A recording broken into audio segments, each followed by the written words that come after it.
Welcome to the Business Buyer Diaries. My name is Nathan Platter. I'm a full-time employee, and I bought a business. I did everything right, from finding the deal, handling all the due diligence on 63 opportunities, and ultimately bought a profitable gym. And boy, was I in for a big surprise as a new owner. I chronicled everything in real time, including the biggest wins to the stressful nights at 2 a.m. I'm sharing my journey without sugarcoating anything, so you don't make the same mistakes that I did. Here's today's episode.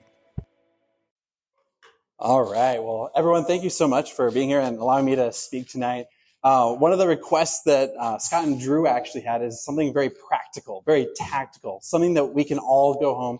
I'm going to stand over here, actually, just to avoid that squeak, so that we can all go home and do something tonight. So I have a few, if you're familiar with the term Easter eggs, so that you can do some things either here or afterwards with our phones. So there'll be some adventures here.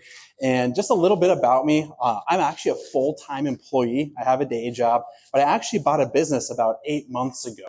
And so I chronicled that entire journey on a podcast, and I'm wanting to help other people have the knowledge and the know-how to do it well, because candidly, I did not do it as well as I should have done.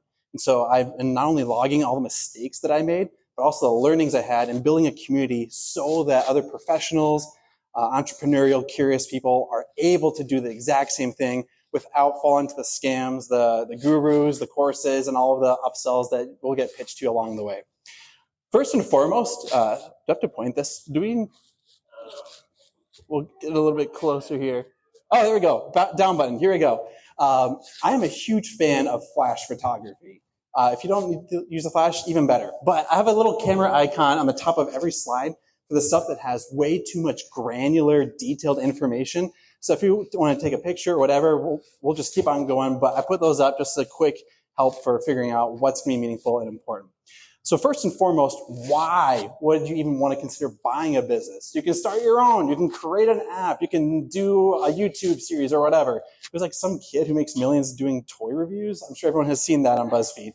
But first and foremost, my wife and I actually saved up a chunk of cash. At one point, I was actually working 3 corporate jobs at the exact same time. In the internet world, they call it overemployed. That's a whole other conversation.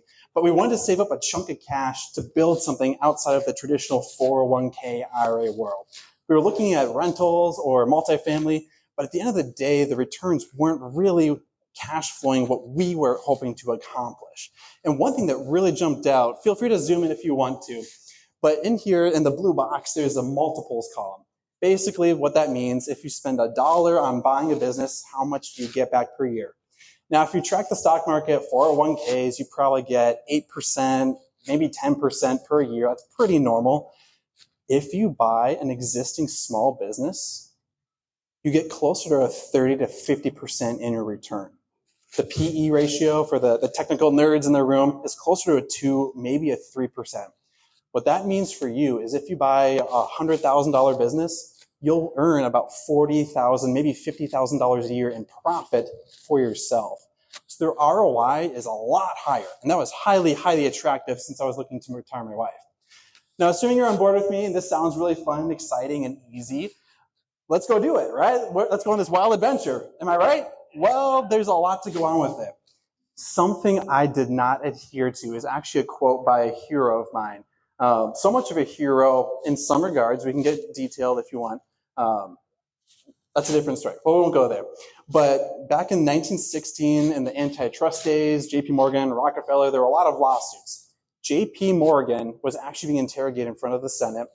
And one question they had for him is, hey, you're a super rich dude. When you give out business loans, you're helping people build their empires. What do you look at? Do you look at the cash in the bank or what they already own? Are you going to help the rich get more rich? And he said none of those. And I'm actually going to read it. The first thing I look at is character. Before money or your property or anything else, I look at your character as a human. Money cannot buy it, and I do not trust a man to get that's old English, I'm not even going to read it. But at the end of the day, character counts more than anything else. And that was a mistake that I made. A little bit about me, the business that I bought was actually a brick-and-mortar gym here in the Twin Cities. It was owned and operated by 2 gentlemen. One is an active CPA, and another is an active personal trainer. Kind of 2 combo people. After the fact, I found out some interesting things about them as individuals that would have red flagged me that the deal that I bought was not worthwhile. I won't go into details there, but when it comes, we'll get into some of those things in a moment. But when folks ask me, hey, you found a deal, something I don't tell them enough is I actually did not buy the first deal I looked at. Not the third, not the fifth, not the 10th. I bought the 63rd deal that I went through. That sounds worse than buying a home nowadays, if you ask me. That's awful. 63. It took me about 2 years. And I had a few basic criteria. I was looking for very specific things, and I did not know how to find deals. Right now, when you're trying to buy a business, it's not like the MLS or Zillow where you can get a Zestimate or an address. It's a lot of hard work to go find something that you can go buy and operate or have someone operate for you. It's a very fragmented space, surprisingly. I have about 35 different ways that I recommend people go look for businesses besides brokers, besides different websites. And my personal favorite is actually looking up the franchise disclosure document. So basically what that means, whenever a franchise like a McDonald's or a Valvoline have to operate or want to operate in Minnesota, every year corporate is obligated by law to register to do business in that state. Every year, no matter what, it's part of the game. In that franchise disclosure document, it's between 200 to 500 pages on a PDF. It's publicly available and lists every owner of every franchise in the entire system. So literally, if you go to this website, cards.commerce.minnesota, whatever, you can look up any franchise or business that you're kind of curious about. We'll just go with a Valvoline oil change, for example. And if you go to a certain section, there's a lot of items, a lot of exhibits, but you can look up all of the owners in Minnesota, and it has their phone number, their LLC, or their personal name, and you can go contact that individual and say, hey, I'm curious about this business, this system. I don't know if it's for me. Can you talk to entrepreneur? And I did that, and about 8 out of 10 said, yeah, happy to do it. Where do you want to have coffee? That shocked me. For folks that do yellow letters or cold calling, if you had an 80% response rate, sign me up. I will do that marketing system all day, every day. So be ethical, be honest, be upfront if you are saying what you're going to do. This is how I recommend you go about doing it. You can do it for any franchise as long as they operate in your state. Every state has this. So if you're curious about businesses in Iowa or whatever, if they have one location in Minnesota, you'll see all the owners for California or Iowa or wherever. Highly, highly recommend it. Now, let's say we go through all this. Hey, you found a deal or whatever. One thing that's kind of interesting about the small business space, kind of similar to real estate, let's say you're a homeowner. You're not one of those 80-year-olds that's been living in the same place for 50 years in Edina. You're a typical homeowner. You move every so many years. You move about every 10 to 12 years. In the Twin Cities, that's pretty norm for a residential home. In the small business space, businesses are trading or buying or selling about every 5 to 7 years.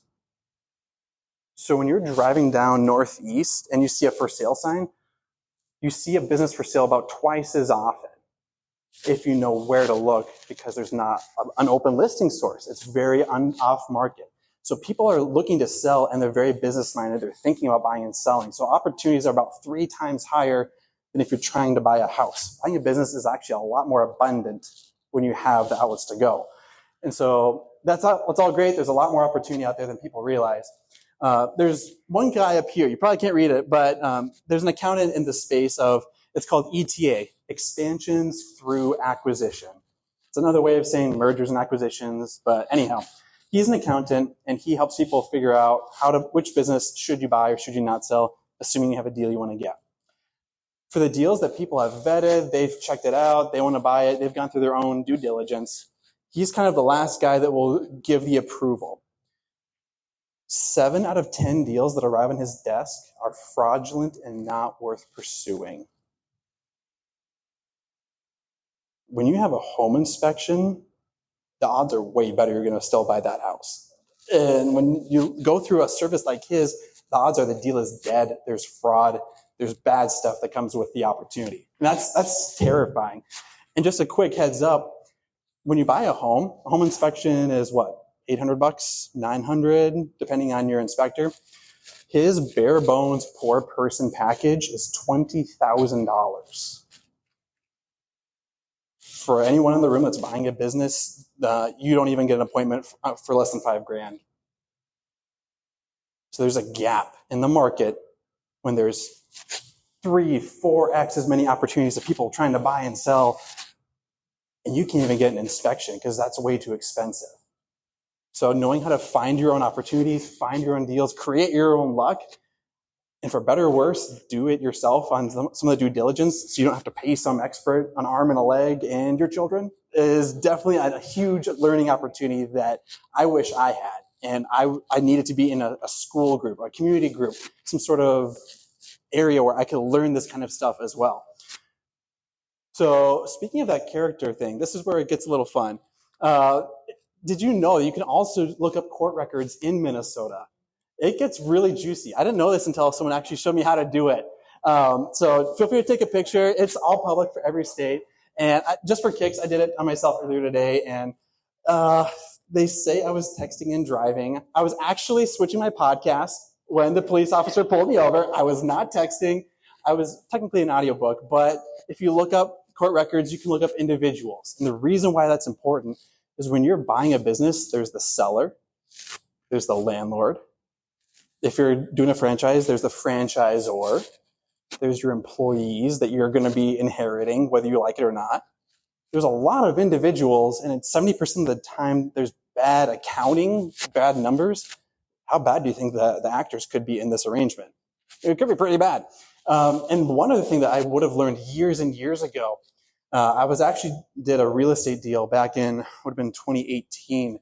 It's with a guy that does a lot of home new builds here in the Twin Cities. He's in the Parade of Home every single year. Great homes, by the way, beautiful homes. Had I known how to vet the character of individuals on the court records and stuff, I would have found out he had at least 20 pending lawsuits at the time, open-ended. And that number has grown up. Right now, he's on the docket for 5 lawsuits today. And you can figure it out. There's different ways to do it. But as long as you've been brought to court, you've been pulled over, you have a parking ticket, speeding ticket, you're in the system, as long as you have a driver's license. So all that to say, the character matters. And for the deal that I ended up buying, I'm open to being full disclosure on it. The deal that I bought actually did contain accounting fraud from a CPA. And that's scary. So there's some follow-ups. There's some professional things that are happening post-deal. But had I looked at the individuals, probably would have found some things that would have tipped me off. Okay, this is not, the deal could be good, but just like JP Morgan said earlier, it's the character. Not your cash, not your net worth. It's the character, and the character should kill a deal before anything else does. And that's a hard pill that I'm swallowing right now. So people also get to, on a less serious note, people like to talk about, okay, well, let's say we have a deal. Let's say we want to go through a buying cycle. What does it actually look like to buy a business? I don't know what paperwork I need. We can go into the NDA, the letter of intent, the due diligence, the purchase agreement. That's all really good head knowledge, but that's like planning your 8th year of marriage before you're even engaged yet. It's putting the cart before the horse here. So before you even get married or have a honeymoon or go get engaged, you need to figure out, is this a person worth dating? Is this a deal worth exploring? A lot of times, if you're on the dating scene, or hopefully you're not on the dating scene because it looks terrifying right now to be out there, a lot of instances are not worth checking into. And so we won't go down the rabbit hole of that side. I have a whole school program on how to vet deals, how to go through it, what you should do that brokers and banks don't tell you to do as a buyer. And here's just a couple quick routes that I give. My favorite is, of course, looking at the franchise disclosure document. Even if you don't want to get into a franchise and you just want to own your independent Scott's Tots, we'll make up that spot. You want to do your own business, Scott's Tots, right? You can buy an independent business. Knowing the players in an industry, in a certain business sector, it's helpful to know the landscape. Are you working with folks that have struggled English and you are like me, you don't know anything besides English? That could be a problem. If you want to buy a gym and you don't care anything about except burgers and fries, maybe not for you. And so just knowing the landscape of an industry, how to talk to owners in that space, franchise disclosure documents can be your best route. There's a few other ways that people like to do it if they want to get crafty, not try to go the traditional route. I also like working with other professionals like accountants, retirement planners, estate attorneys. When people are retiring, they need a 5-year exit plan for the business, minimum 2, or else they're going to be in a big trouble. If you have a network of attorneys that trust you, your character, you're going to be in a very, very good spot. So the deal flow is good. Having 28 or 35 different ways to find businesses, that's good. That's awesome. But if you... This has been another episode of the Business Buyer Diaries. Subscribe so you don't miss the next episode. I hope you're realizing that business ownership is no cakewalk. Check the podcast notes for a link to the DIY due diligence program, the complete list of show sponsors, and for media inquiries. Music written and composed by Wes Schrock. I'm your host, Nathan Platter. Join me again on the next one.